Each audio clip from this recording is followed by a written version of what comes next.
Welcome all my dear student. कैसे हैं आप लोग भाई? पढ़ाई अच्छी चल रही है सबकी? बताइए। आज एक नया टॉपिक हम लोग स्टार्ट करना होगा। बोर्ड पे थोड़ा सा ध्यान से देखोगे। बेसिकली इस टॉपिक का नाम हम बताएं तो हमने लिखा है number of spectral line and number of photons. आप ये कह सकते हो कि हम बोर मॉडल के एप्लीकेशन पार्ट को पढ़ रहे हैं, या मैं आपको बताऊं तो हम लोग जो स्पेक्ट्रम पढ़े थे ना, स्पेक्ट्रल लाइंस बनती हैं। कैसे बनती हैं? सपोज हमने कहा कि यहाँ से इलेक्ट्रॉन एक भागना शुरू किया, या मैं कहूँ कि हमारे एक छत से एक प्लेन जा रहा है, तो उस प्लेन को हम अपने यहाँ देख सकते हैं कि नहीं देख सकते हैं? भाई कहीं और से गुजरी ये प्लेन तो वहाँ से भी लोग देख रहे होंगे। तो बेसिकली है क्या है, किसी एटम में जब इलेक्ट्रॉन डी एक्साइट होते हैं ना, तो वो कहीं से पास करते हैं तो लाइंस बन जाती हैं। या हम कह सकते हैं कि इसके पीछे जो डी एक्साइटेशन ऑफ इलेक्ट्रॉन है उसके पीछे फोटॉन्स हैं। ये पहले हमने जान लिया है। आइए समझते हैं इस बात को। हमने कहा यहाँ पे कोई हमारा न्यूक्लियस है, इसके ऑर्बिट है, ये ऑर्बिट है, ये ऑर्बिट है, और भी ले लो, घर से थोड़ी देना है इसको। ये ऑर्बिट्स हैं, इन बात को आप समझोगे। और अगर मैं आपसे पूछूं कि इन ऑर्बिट्स पे इलेक्ट्रॉन्स कहीं से कूद फान करने लगे, भाई यहाँ से सपोज इधर आने लगे, यहाँ से आने लगे, तो डी एक्साइटेशन हो रहा हो।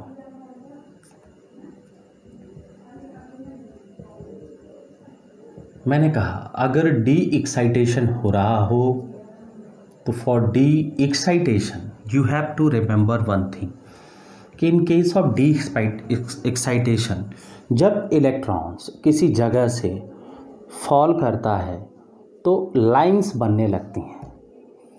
तो उन्हीं लाइंस को बोलते हैं स्पेक्ट्रल लाइंस। स्पेक्ट्रम से स्पेक्ट्रल बना, लाइंस, कोई लाइन खींच दो।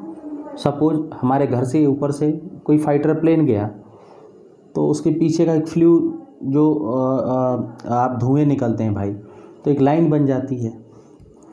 तो वो लाइन को हम अपने यहाँ से देख सकते हैं। 2 गए तो 2 लाइन दिखेंगी, 3 गए तो 3 दिखेंगी। तो इसी तरीके से जब इलेक्ट्रॉन यहाँ से डी एक्साइट होकर सपोज यहाँ आया तो यहाँ लोग बैठे होंगे, जो भी उनको दिखाई देगा। समझ में आ रहा है कि नहीं आ रहा है? तो बेसिकली इलेक्ट्रॉन का जो डी एक्साइटेशन होता है किसी ऑर्बिट में, वो बेसिकली स्पेक्ट्रल लाइंस को बनाता है। पहली बात तो ये हुआ। दूसरी क्या बात है उसको समझते हैं। भाई डी एक्साइटेशन अथवा एक्साइटेशन हम बोर मॉडल में पढ़े थे कि इसके पीछे फोटॉन्स होते हैं। ये बेचारा इलेक्ट्रॉन यहाँ पे अगर बैठा हुआ है इस ऑर्बिट में, अगर यहाँ पे है इलेक्ट्रॉन, तो इसको यहाँ से धक्का कौन मारेगा? कौन यहाँ से धक्का मारेगा भाई? एक फोटॉन देता है। तो फोटॉन की वजह से इधर टूट के इधर आता है। तो इसीलिए हम बोलते हैं नंबर ऑफ फोटॉन्स भी बोल देते हैं, नंबर ऑफ फोटॉन्स भी बोल देते हैं। क्यों? क्योंकि डी एक्साइटेशन के पीछे फोटॉन्स ही होते हैं। तो इसमें कुछ केसेस हैं जिनमें नंबर ऑफ स्पेक्ट्रल लाइंस और फोटॉन्स हम निकाल सकते हैं। पहला केस है, फर्स्ट केस की मैं बात करूं, ध्यान से देखोगे तो फर्स्ट केस है when an electron is de excite from any higher energy level to ground state। First case, जब कोई इलेक्ट्रॉन, मेरी बात को समझोगे, ये न्यूक्लियस हुआ, ये n=1 हुआ, ये 2 हुआ, ये 3 हुआ, ये 4 हुआ, तो n=1 पे आ जाए। अगर किसी से भी यहाँ से आ जाए, यहाँ से आ जाए, या डायरेक्ट यहाँ से आ जाए, या कहीं और दूर से आ जाए, तो n=1 पे अगर कोई इलेक्ट्रॉन किसी हायर स्टेट से आता है तो इसके लिए नंबर ऑफ स्पेक्ट्रल लाइंस की हम बात करें तो वो होते हैं, मैथमेटिकल इसका डेरिवेशन भी है, ज़रूरत नहीं है, n×n-1 डिवाइडेड बाई 2। एक सीरीज बना के हम सम ऑफ द सीरीज से इसको निकाल सकते हैं। बात सुन में आ रही कि नहीं आ रही? मैथ से भी इसको करा जा सकता है, प्रोबेबिलिटी से कर सकते हैं, तो परेशान होने की ज़रूरत नहीं। n×n-1 इस फार्मूले को याद रखना है। राइट ना, बोलिए। फर्स्ट केस आप नोट करो, दूसरे केस की तरफ हम लोग बढ़ेंगे। फर्स्ट केस नोट करिए, हम लोग दूसरे केस की तरफ बढ़ेंगे।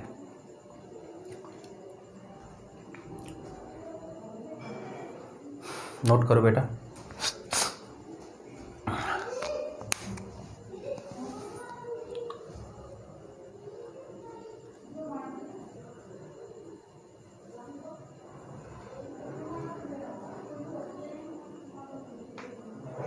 बताइए।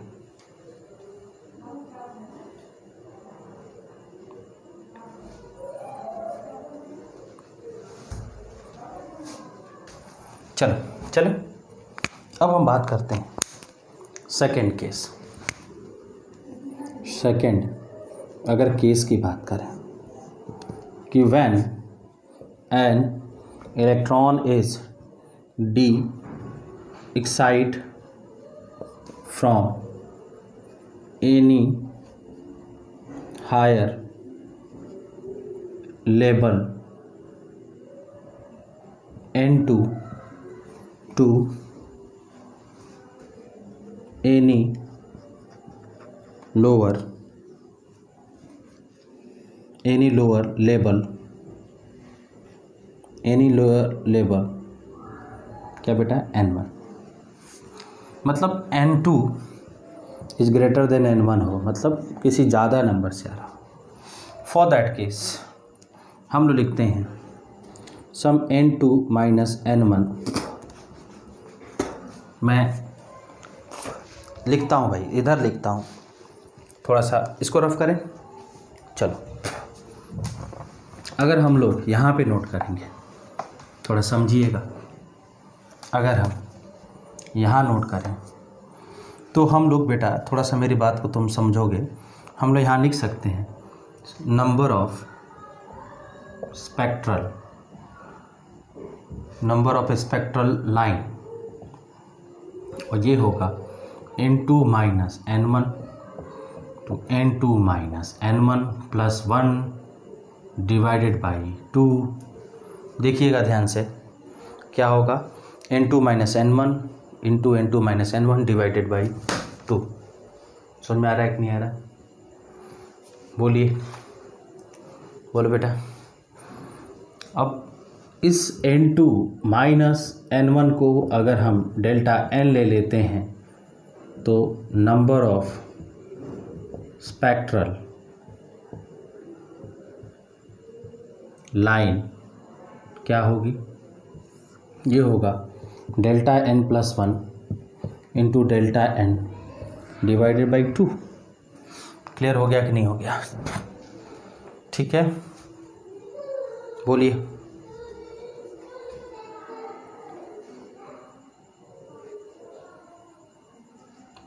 फटाफट देखिए इसको। अब हम थर्ड केस की बात करते हैं। थर्ड केस, अगर सिंगल इलेक्ट्रॉन सिस्टम हो, या हम कह सकते हैं आइसोलेटेड सिस्टम, तो इस केस में जो नंबर ऑफ स्पेक्ट्रल लाइन होंगी वो N-1 के बराबर होंगी। ये तो मैक्सिमम होगा, मैक्सिमम लाइन N-1 के बराबर होगा और मिनिमम होंगे 1 के बराबर। क्लियर हुआ कि नहीं हुआ? 3 केस बना दिया। 2 केस हमारे लिए इम्पॉर्टेंट है, पहला एंड दूसरा केस सबसे ज़्यादा इम्पॉर्टेंट है, उसी से क्वेश्चन भी आना है। थर्ड में कोई इकलौता इलेक्ट्रॉन हो तो उसके लिए मिनिमम या तो पहले ही स्टेट में हो या मैक्सिमम N-1। इसको फटाफट नोट करिए आप लोग, नोट करिए फटाफट। चलो बेटा, क्वेश्चन देखोगे बोर्ड की तरफ, पूछा है calculate the number of spectral line for following transition. Number of spectral line और नंबर ऑफ फोटॉन्स में बी एनीथिंग, दोनों तरह के क्वेश्चंस हो सकते हैं, दोनों आंसर आपको वर्ड पूछे जा सकते हैं, बट आपको याद होना चाहिए कि दोनों शब्दों का मतलब एक ही है। आपसे सिंपली स्पेक्ट्रल लाइंस पूछ रहा है, स्पेक्ट्रल लाइंस निकालने का फॉर्मूला हम लोगों ने डिस्कस कर रखा है। क्या डिस्कस किया है, उस फॉर्मूले पे पहले जाएंगे। आप देख रहे होगे कि फर्स्ट केस की मैं बात करूं, अगर यहाँ से सॉल्व करना शुरू करें क्वेश्चंस को, तो पहला है जिसमें आप क्या देख रहे हो कि जो इलेक्ट्रॉन है वो डी एक्साइट हो रहा है, कहाँ से, n = 5 से 3, तो n2 की वैल्यू यहाँ पे कितना है 5 और n1 की वैल्यू कितना है 3। भाई हायर से लोअर देखोगे ना, फटाफट देखिए इसको हम क्या देखेंगे, हायर से लोअर देखेंगे ना, तो यहाँ से हम क्या निकाल सकते हैं, बोलो बेटा। यहाँ से हम लोग क्या कर सकते हैं, इस फॉर्मूले को नोट करिएगा। अब इसमें हम लोग क्या करें, डेल्टा n निकालें, क्या होगा 5 - 3 और ये कितना होगा 2। और अगर स्पेक्ट्रल लाइन निकालना है तो delta n + 1 into delta n divided by 2 means 2 + 1 into 2 divided by 2। यहाँ से कैंसिल, कितने लाइन्स होंगे 3 लाइन्स होंगी। यहाँ से बोलो 5 से अगर 3 में आ रहे हो तो इसके लिए कितने लाइन्स होंगी 3 लाइन्स होंगी। समझ में आ रहा है कि नहीं आ रहा है, फटाफट इसको कवर करो तुरंत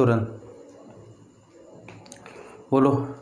सेकेंड क्वेश्चन की देखें, सेकेंड क्वेश्चन में n2 की वैल्यू कितना है 3 और n1 की वैल्यू कितना है, बोलो बेटा n1 की वैल्यू कितना है। यहाँ पे देखोगे n1 की वैल्यू 1 है, मीन्स यहाँ से नंबर ऑफ स्पेक्ट्रल लाइन अगर हमें निकालना होगा तो नंबर ऑफ स्पेक्ट्रल अगर लाइन की बात करें तो ये क्या होगा n × n-1 डिवाइडेड बाई 2। यहाँ से n की वैल्यू कितना होगा देखो यहाँ से n की वैल्यू कितना है, फटाफट आप आंसर बताइए। 5 है ना भाई, 3 है ना भाई, 3 से आ रहा है तो ग्राउंड स्टेट आ गया, तो इसी को तो n मानोगे, मतलब क्या है 3 × 3 -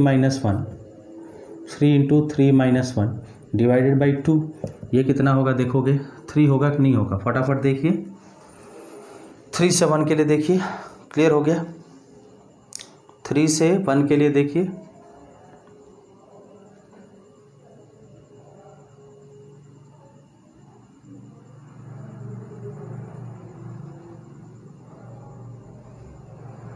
चले बेटा आगे बढ़े,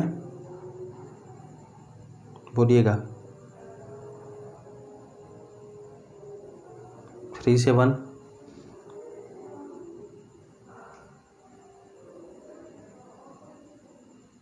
क्लियर हो गया। नेक्स्ट क्वेश्चन,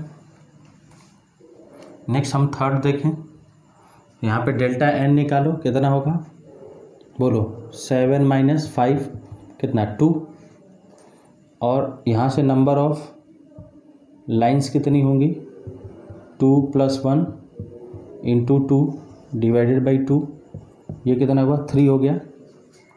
आंसर लगभग सबके 3 ही आ रहे हैं, देखते जाओ समझ में आ रहा है कि नहीं आ रहा है। आगे बढ़ें, फोर्थ क्वेश्चन को देखो, n =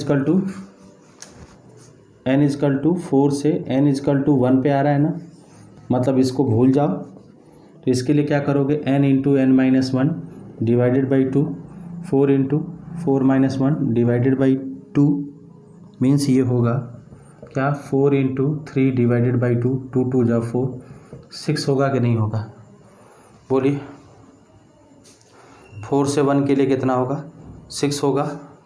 अब हम बात करते हैं फिफ्थ के लिए। फिफ्थ में देखोगे क्या होगा, अब यहाँ से डेल्टा n निकालना पड़ेगा ना, ग्राउंड स्टेट नहीं आ रहा है, ये कितना होगा 5 - 2 3 होगा।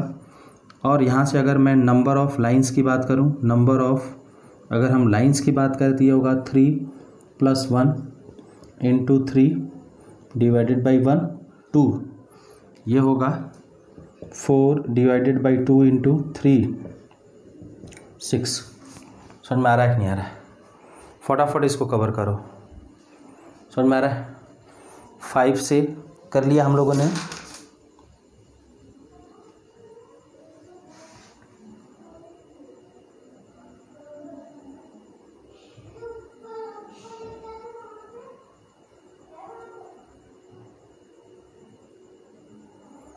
5 से 2 है, ठीक है। बोलिए, नोट करिए इसको फटाफट सभी लोग।